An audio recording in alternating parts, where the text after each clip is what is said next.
No. I think you could see cancers like Morning, everybody. but it's not as scary. How y'all doing? Oh, okay. It's cancer cell. Any questions, needs, concerns about anything at all before we get started? All right. Well, let's see.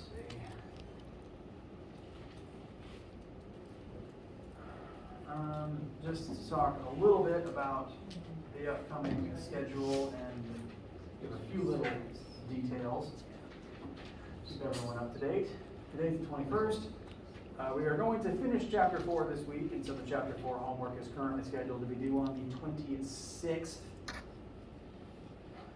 And we read one thing at a time. Chapter 4 homework and quiz are currently due on Monday the 26th. And I am changing the way that quizzes are going to work a little bit. The Chapter 3 homework and quiz went very well overall, but the biggest issue that I was routinely talked to about is that the quiz timer was not behaving the way that it was intended to.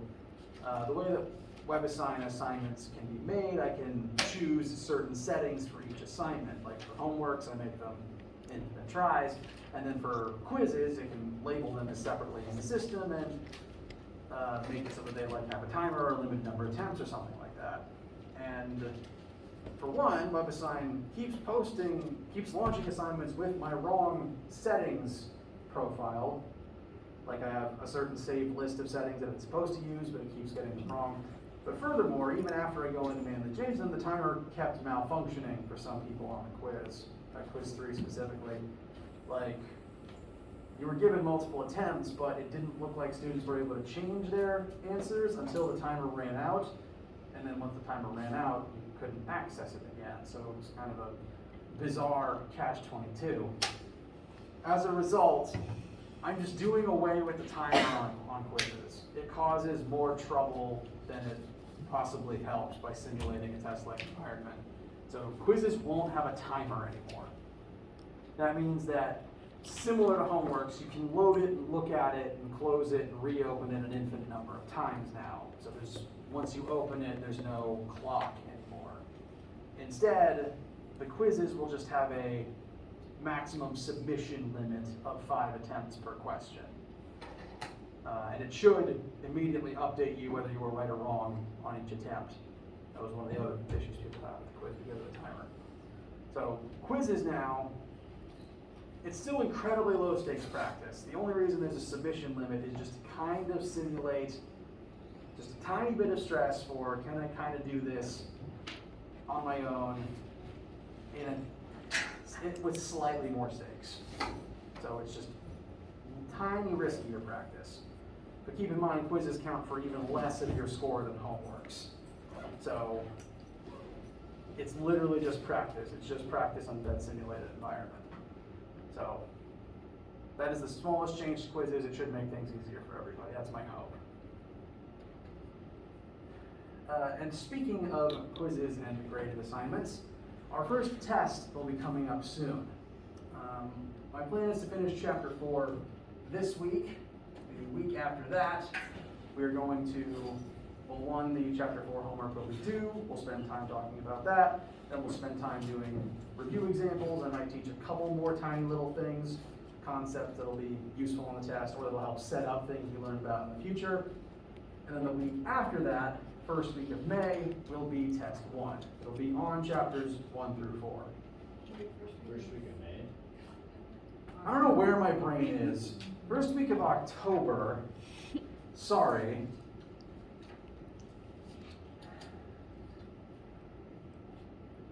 I know I have this thing where the wrong number comes out of my mouth sometimes, but it's rarely the wrong word. Not quite to that extreme. I don't know. I should probably have that looked into. First week of October will be our first test. And I'm still finalizing some details about that, because the way I like doing tests is I have them during lab time. On the week of a test, instead of lab, you show up and you take the test during that slot, because then you have as much time as you need and you don't have to rush in, take a test, and then rush to another class within 15 minutes. I find that using the lab time just lets everyone breathe a little bit more. The complications that are arising this semester specifically are, one, well, the main one is just that another person is doing half of my labs this semester, so I have to coordinate with him about test details, and so I'm still working things out in that regard. And one of the lab sections is at 8 a.m., which is not ideal. But since it's the same tests, that week especially, it'd be fine for you guys to swap around and attend a different slot if you'd rather. And if things go to plan, if test happens during this particular week and during lab slots, class time would be more like optional study sessions.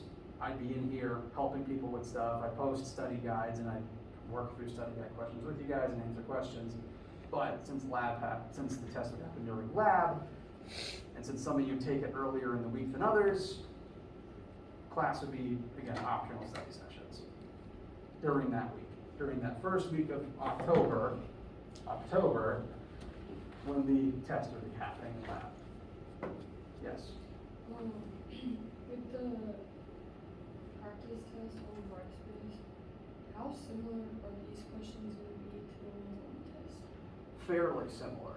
I always write the test and then I write my practice questions so that I know what's on the test, and then I make the practice questions utilizing similar concepts but about different things, like about different physical things. Like a projectile motion question in one version could be a cannon on a cliff. On the practice question, it might be a watermelon thrown off a building. So it's not going to be like significantly different? No. Okay. The whole point of the practice test is, can you do the stuff that will be on the test? And asking free-range questions about that is the sorts of things we'll be doing both next week and during class on the test week. So all test week will be, not just the day, all of the test week will be like coming in here? Yes. Yes. So if our lab day is on that Monday, how can we, like I said, ask questions prior to the lab if it's like that Monday first? Because class that day would be a study session. In addition to a day or two of class beforehand and the weekend leading up to it. I don't necessarily like that doing it in lab times puts it on different days for everybody, but I really don't like you guys having to cram a whole test into 50 minutes, especially for people with academic accommodations. So I find this works more comfortably for everybody.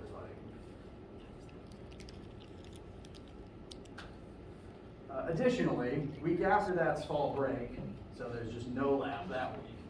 And I think midterms go out on the 14th. So my goal is have the test this week, get everything graded so that when midterms go out, your test will be part of the score. How much are tests, did you say? Tests, the test category is 38% of your grade. Since there's two tests, each one is 19% of your grade.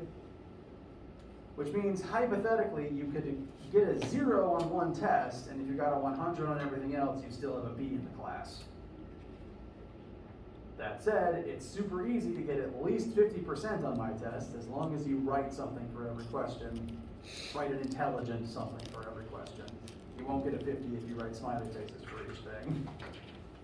You might get a 10.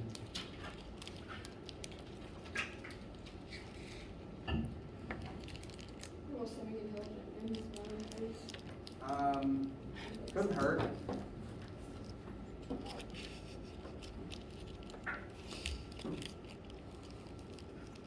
How do you feel about the upcoming weeks? Okay. There is an old study guide currently on Brightspace from a previous test from a previous year. It won't be the best study guide because it includes chapter 5 on it. I'm restructuring things a little bit this year so that test 1 is 1 through 4 and test 2 is 5 through 8, instead of in previous years where it was split 1 through 5 and then 5 through 8. Sorry, 6 through 8. So the first study guide has stuff on it you wouldn't have seen yet. So if you were to load up that existing guide before I replace it, and there's energy stuff on it that seems scary, that's why. I'm going to be replacing it with a more up-to-date one. For the test, you said we could have our formula sheet. Yes, bring formula sheet. If you have your own, bring it. If you don't have one, there will be copies.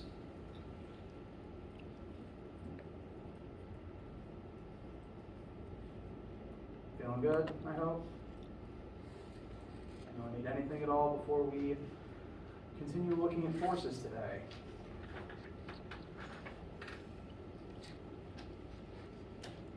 All right. Do interrupt me with any needs or inquiries at any time. For proper lecture today, we're going to continue with various types of forces in Chapter 4. Last time we defined tension and we looked at some friction examples. We're going to begin today by working on a little bit more force and then end today on a tension example. So kind of the opposite of Monday. And then on Friday, we'll actually combine the two with some more complex scenarios that will represent future labs. So, last time we defined friction, we defined where it comes from, we looked at the formula for it, and we determined and discussed that there are two different types of friction. Static friction exists when objects aren't moving, and static friction acts to keep them from ever moving in the first place. Kinetic friction is the type that happens when two things are already sliding across each other, and kinetic friction is the one that's there to try to slow things down and make them stop moving if they're already moving. Quick concept question, between static and kinetic, which one is always bigger? Static, very good. Static, the coefficient for static and the force of static is always bigger than the coefficient and the actual force of kinetic friction. What was the formula for friction that we utilized? Force of friction equals the normal force times the friction coefficient. Very good. This funky symbol that looks really weird in my handwriting is mu, the coefficient of friction. This door is in the way. And I will point out that occasionally I'd recommend adding absolute value brackets because any negatives on the force of friction don't directly affect what the coefficient would turn out to be, since this formula bridges two axes. All right, excellent. We're going to pick up with the example we did last time. Last time specifically, we looked at the friction acting on a box that is sitting still and completely stationary on the floor. Box has a mass of 250 kilograms. We exert a force of 1,000 newtons on it, and it just then begins budging.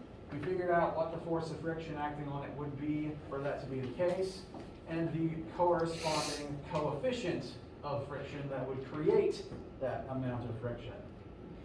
Which type of friction is present in the version that we worked last time? Static. Very good. In this example, as we looked at it before, the box wasn't moving yet. So static friction was the type that was trying to keep it in place and keep it from moving in the first place. But if you overpower static friction, you will make the object start moving, and then kinetic will take over. So we're going to kind of continue on to part 2 of that example to get some kinetic practice in your notes.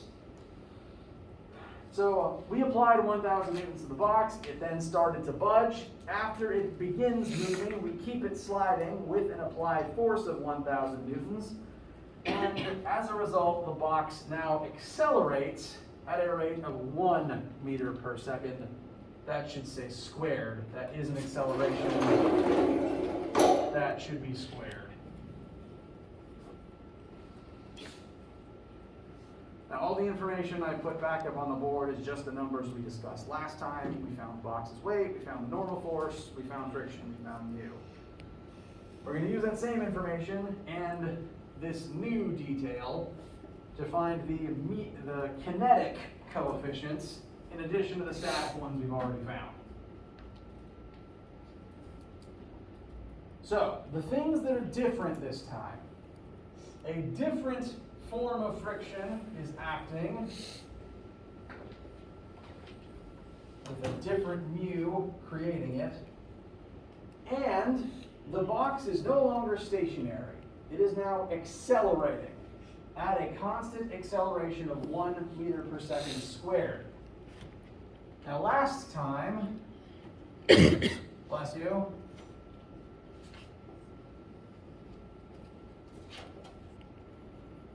the net force was 0, specifically because the box wasn't moving yet. It wasn't accelerating, and that's kind of the requirement for static friction to be present. This isn't true anymore, because we're accelerating. Newton's second law tells us if you're accelerating, there is a non-zero net force creating that acceleration. So net force isn't 0 anymore, it's something else. And thankfully, we have both the mass and the acceleration needed to tell us what that net force is. So the new net force acting on this box is equal to its mass, which is still 250 kilograms, times our present acceleration of 1 meter per second squared. I will add that to the list of variables.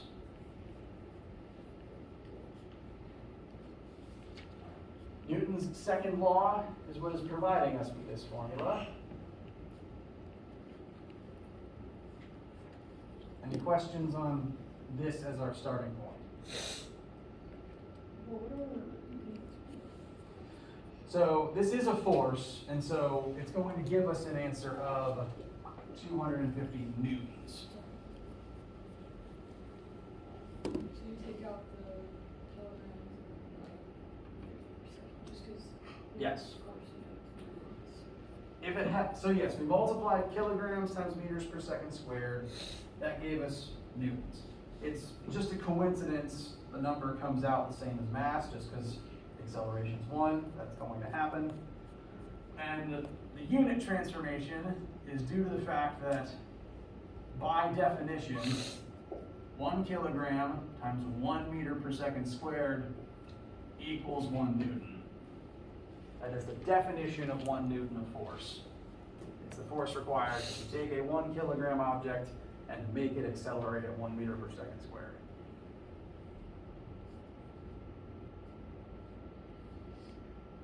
So, net force is going to be 250 newtons. That net force, again, net force is the sum of all the forces acting on the box. This is specifically the x net force, since that's the axis that friction is going to act in. Gravity and normal force are vertical, but since we're moving in the x, friction will exist in the x. Like last time, the only two x forces are going to be the force we apply and that force of friction opposing us. Main difference this time is it's kinetic friction instead of static friction. So I'm writing FFK instead of FFS. Why would battery be 1,000 plus? Good question. So, net force equals mass times acceleration. And so, net force must be equal to 250 newtons.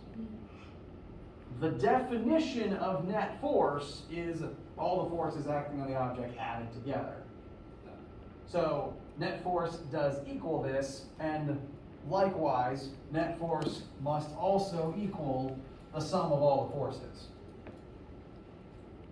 What is FFK stand Force of friction kinetic.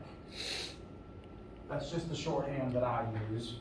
Similarly, I've got force of friction static up here from last time. for? So during the test, can we use whatever, like, Notation? Yeah, you don't have to label your variables the same way I do. Because this makes sense in my head, but I have a weird head. So if you have a different notation that works, that's fine. As long as it's clear what's what on your test, you could label your variables after food and it'd be fine. I had to do a programming project once. I was real hungry that summer, so all of my code variables were named after food, and the formulas turned into like ham squared plus square root of bacon times eggs equals pork or something. It looked real weird, but it worked.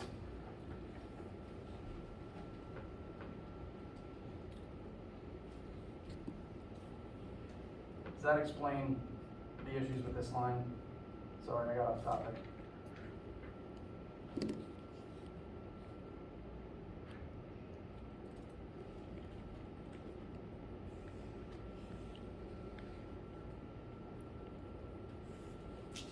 So, net force, by definition, is the two forces in the x-axis added together, and we know that it also happens to be equal to 250 newtons, so we can set this sum against 250, and that should be able to tell us what the force of friction is that results in this scenario. We already know the 1,000 newtons we're applying, and we know that whatever friction is, it adds together with 1,000 to form 250. Therefore, the kinetic force of friction would have to be 750 newtons opposite the force we apply.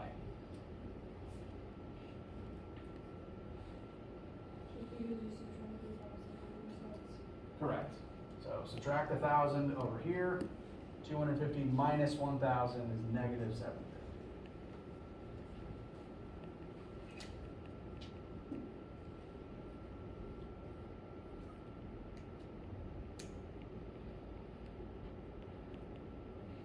Now that we have the value for the force of kinetic friction, we can use the friction formula to tell us the coefficient of kinetic friction.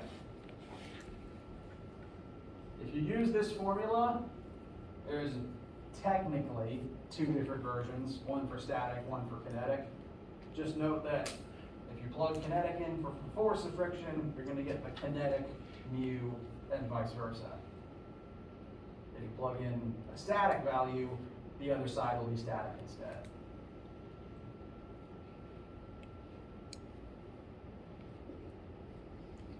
So absolute value of our force of friction equals absolute value of the normal force, which I'm just copying from last time. We determined it was 2450. 750 equals 2450 times mu k. I believe, if my memory serves, that should come out to about 0.306. Does anyone disagree or have any issues with arriving at that answer?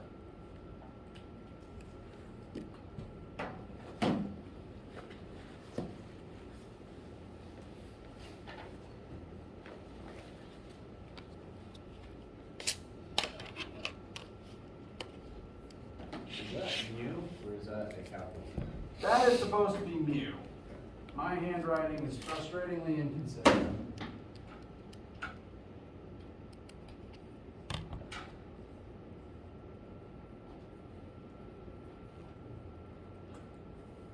Here, I'll make it, does it mean smaller help?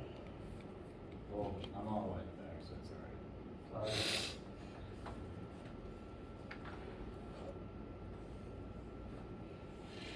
If I write bigger, my handwriting is more legible and it helps the people in the back. But then I run out of board faster. So it's a catch-22 either way. I got glasses. Okay. free binoculars available on request. What's the unit of the coefficient of friction? Trick question, there is none. Coefficient of friction has no unit. It's a unitless ratio. That's why I haven't been writing one. So, well, sorry. Oh. Well, that's wrong, and that's my fault. My mistake. So, our new answers for kinetic line up with our expectations in comparison to static. The kinetic numbers are lower than their static counterparts. That's what sort of makes this scenario possible. The same amount of force that can overpower static friction is more than enough to keep moving despite kinetic friction. What we just did are the values. Come again? What we just did is the values. Yes. We've now determined the values of kinetic and static friction. Static friction is the one we found last time, and this is the value of kinetic friction. And then this is the value for the coefficient of static friction. This is the value for the coefficient of kinetic friction.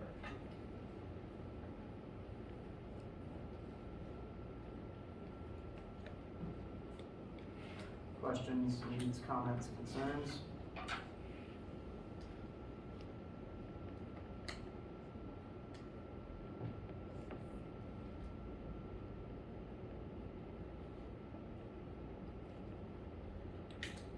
Okay. For the rest of class today, I'd like to switch gears a little bit. We defined tension on Monday and haven't utilized it yet. I'd now like to look at a tension question, sort of show, at the very least, set it up. If we run out of time, we'll finish it next time. To help you understand what situations tension is used in and how I'd recommend examining the tension in those situations. I'm not going to erase any of the old work yet. I'm just going to put a new picture on the board that you can start copying and we'll begin analyzing before we start doing the math. This is a tension example. If you recall, tension is defined as the force that a rope exerts inward on both sides. And as a result, since this is a tension question, we have a bunch of ropes all tied together, all exerting forces on another, with the goal of holding up this particular box. And our goal is to determine what the tension is in each of these ropes. Now, a question like this is kind of a puzzle, and I'm going to show you the way that I recommend going through something like this from start to finish.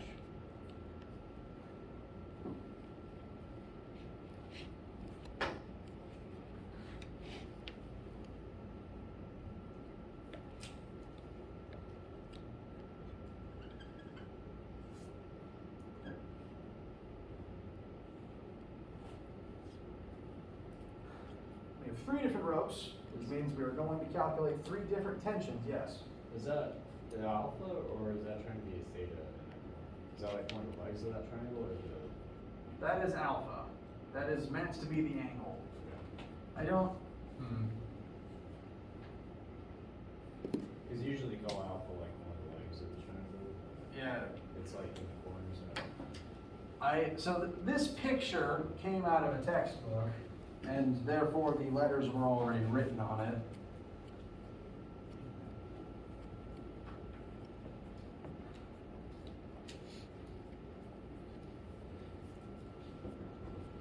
And when I or a previous professor were typing up the words on the slide, we had to match the letters. So Is the angle? yes, it is the angle. So A2 is alpha 2, 45 degrees, A1 is alpha 1, 30 degrees.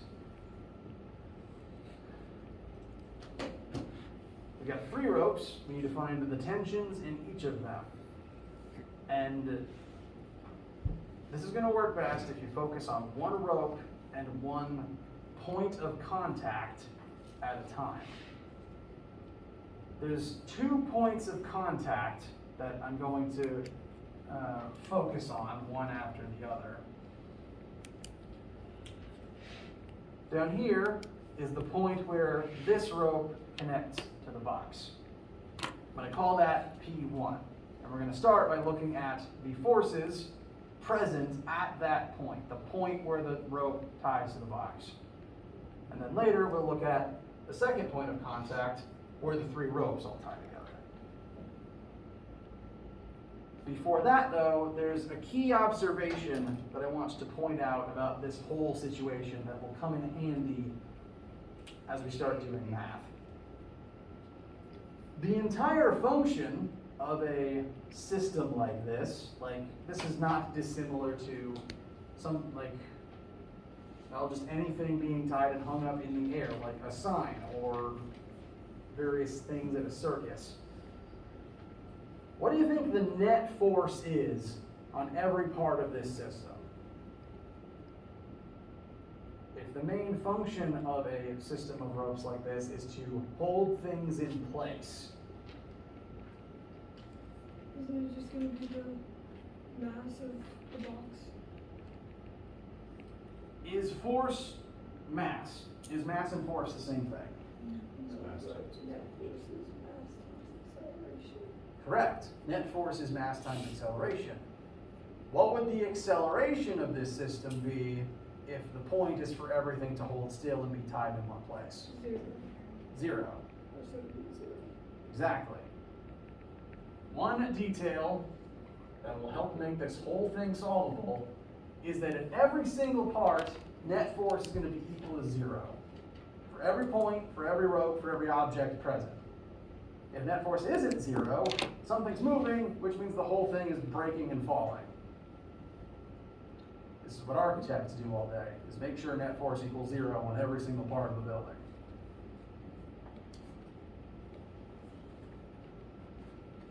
So with that in mind, net force is going to be 0 for this entire scenario. We can begin analyzing the forces at each point. We're going to start down here. The point where this rope ties to the box. What are the forces acting at this spot? Gravity, very good. The box's weight is going to pull downwards. What else? Would normal force be going up, like from the string? Technically, yes. I'm going to replace the word normal force with tension. But you are correct. You are correct. And I'm going to call that tension 1. Since we're starting with this rope, this is going to be rope number 1. So within rope 1 is tension 1. This rope is pulling inwards on both sides, and on this side of it, it's pulling upwards on the box. And that's why the box isn't falling. From the box's perspective, gravity pulls down, rope pulls up. Those are the 2 forces acting at this particular point. And so from that point's perspective, so I'm going to do net force at point 1. Those would be the 2 forces, T1 and Fg, at that point that will add up to the net force. As we've already determined, the net force is going to be equal to 0. That's the whole point of hanging something in place.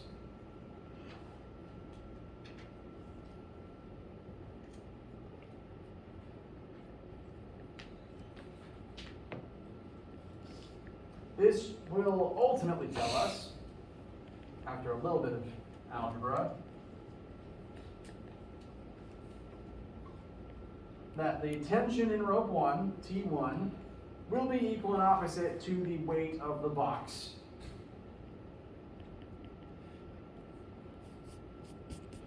Any questions or issues with this conclusion?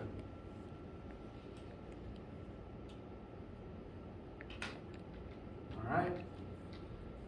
We can find a number for that because we do have a mass for the box and we know what planet we're on.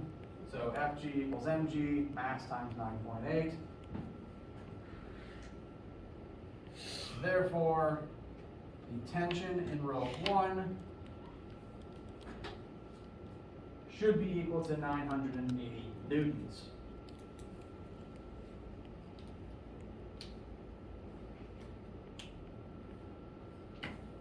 Questions about that answer and or arriving at it?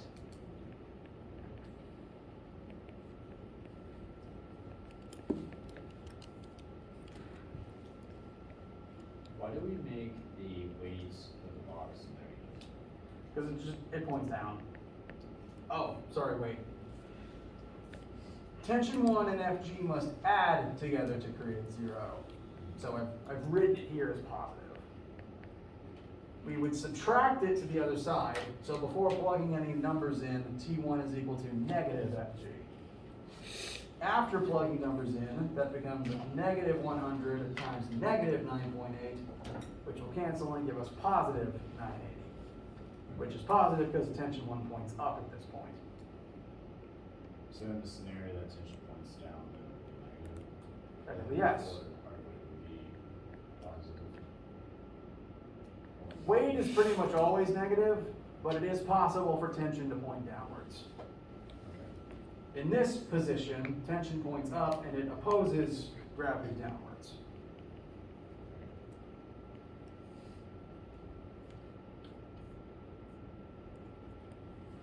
Does that address the concern?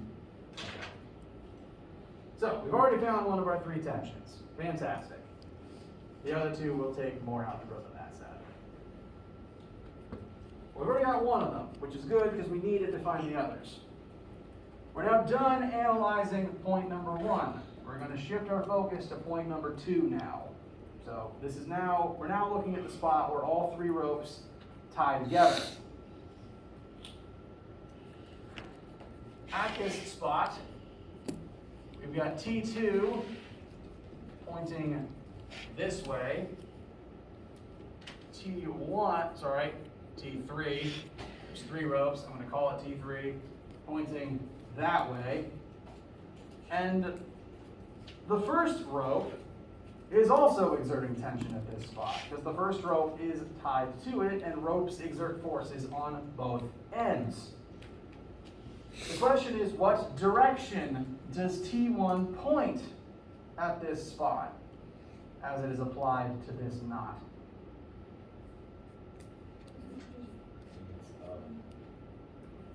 It doesn't actually point up. The reason for that is ropes pull inward on both sides. On this half of the rope, tension pulls upward because that's into the rope, towards the rope's center. From the other side of rope number 1, the direction from here to the rope's center is down.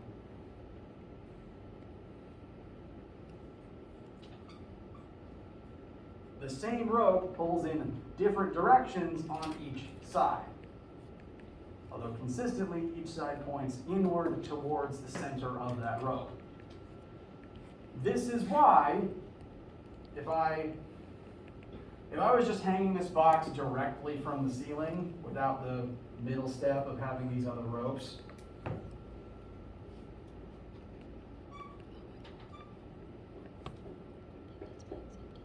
it pulls up on the box, and that's why the box doesn't fall, but it pulls down on the ceiling.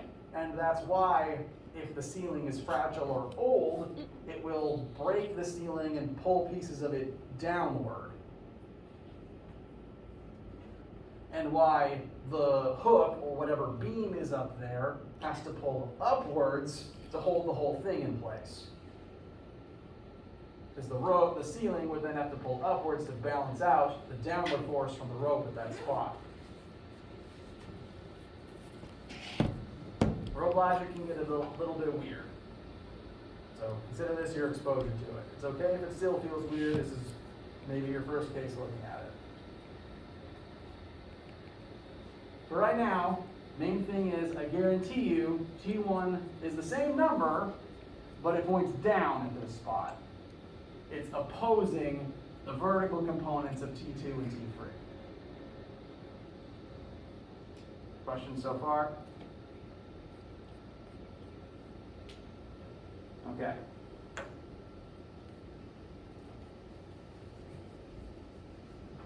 So, this second point at that knot there is different in that there's now 3 tensions, and they're all 3 pulling in different directions. 2 of them are up at weird angles, and the third one is straight down. Or I guess the first one is straight down, and the second 2 are pointing at weird angles. Because of those weird angles, there is now a vertical component and a horizontal component to what's going on here. So we're going to have to look at both the vertical and the horizontal of everything going on at this spot. T1 points straight down, which is nice and straightforward. Literally, pun somewhat intended. T2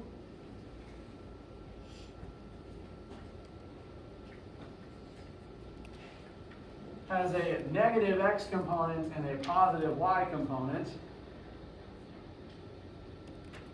I'm going to move the angle down here. Similar angles, this would be 45 in comparison to this one being 45. T3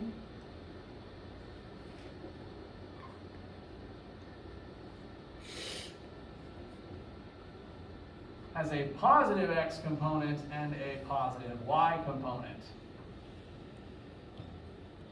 Notice the y components of T2 and T3 are working together to oppose the downward pointing T1, whereas their x components work against each other to balance out.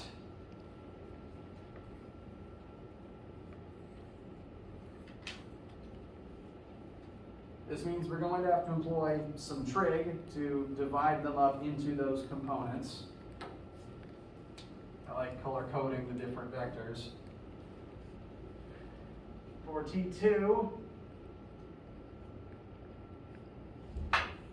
so Katoa sine of 45 will be T2 over the y component over T2. Therefore, T2y is equal to T2 times sine of 45. X component cosine of 45 equals T2x over T2. Therefore, T2x equals T2 times the cosine of 45.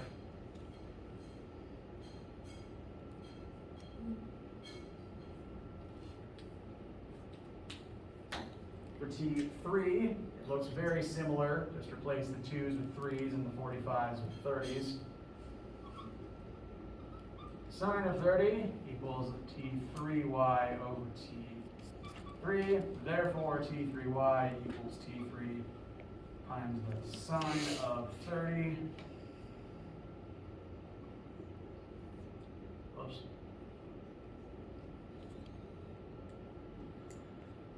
And for the x, cos of 30 equals T3x over T3. Therefore, T3x equals T3 times cosine 30.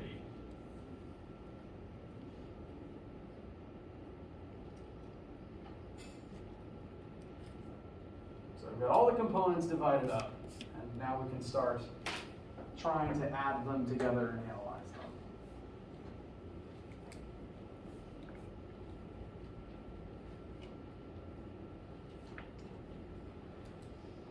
I've got T1 mostly in green, T2 mostly in blue, T3 mostly in red. Any questions about all that thus far? Okay, if you don't know what your questions are yet.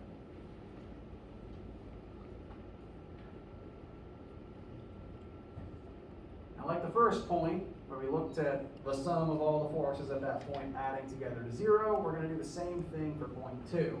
It's just now we have to do so with both the x and the y. Bless you. Thank you. For the x version,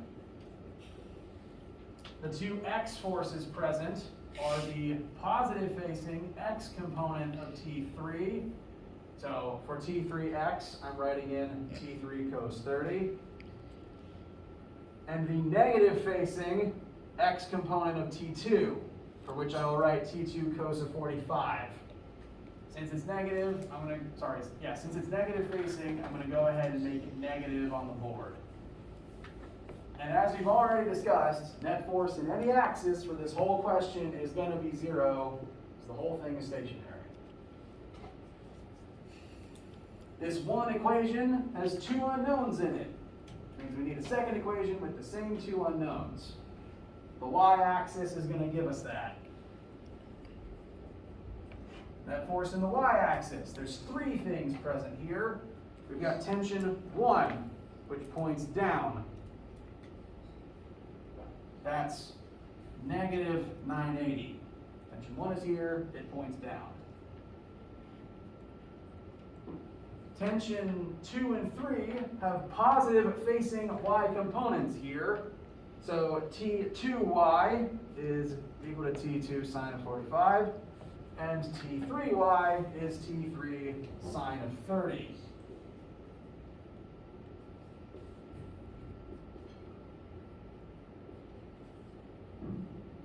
And as before, they must all add up to 0. Realizing my skipped steps might be problematic. So I'm going to, oh, red is already specifically assigned, I'm going to use green instead. T1, T2, T2y, T3y, T23x, T2x. So I'm just labeling each one to make it clear to try to make it clear where all the numbers came from. Does that help?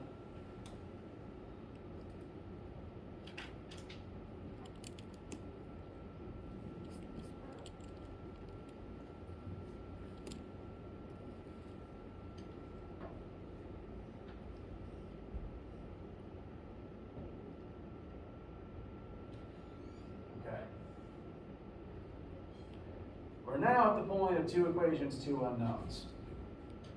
After I've plugged in all the bits for the x and y components, the 2 unknowns in both equations are T2 and T3.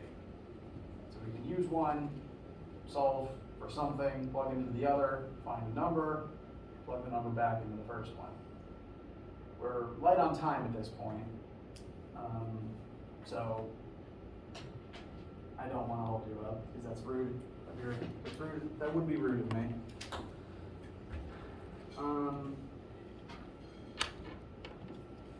We can start next time by getting the final answers up on the board, or that way I can actually show you all of the individual steps of the math. But you've done 2 equations, 2 unknowns. Just make sure you get practice in the notebook next time. Any questions before we break for today? All right. As a reminder, homework for quiz 4 are due Monday, and test number 1 will be in 2 weeks. And if you guys need anything or have any questions, I'll see you for lab today or for lecture on Friday. Have a wonderful day.